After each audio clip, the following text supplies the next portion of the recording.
tortimiz pishguncha biz bo'sh o'tirmaymiz. Men sizlarga tortimiz ichki qavat bo'lishidan tashqari o'rtasida yana prozrachniy idishli gullari ham bo'ladi. O'sha narsalarni hozir men raspakovka chek qilib ko'rsataman. Bu choplar habitaga tezli tortlar orasida chop bo'ladi. Bundalar. Hop.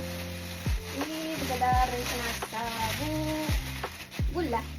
Qaranglar, qanaqa chiroyli piyonlar. Kattasi imaydalari. Ikkalasi ham chiroyli qilib idishga ham joylaymiz, tortni ham chetlariga qo'yamiz. Hop. Endi bizada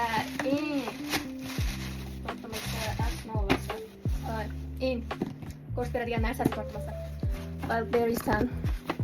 Hop, men buni ochib, tortlarni ochib bo'lganman. Bunaqa idishga kelgan. Ups. Bunaqa zashita bo'lgan idishga kelgan.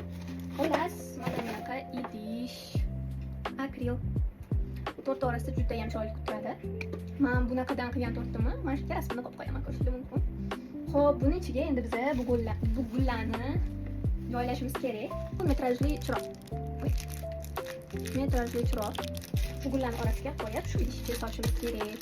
Bularni kleyish kerak. Let's go. Birinchi bo'lib kleyimizni qistirib. Ha, sen ham shart qilib bo'yidan juda o'qitish kerak. Girls, zo'r fikr ekanlar. Men buni kesib o'tirmayman. To'qsib o'chib kelarkan.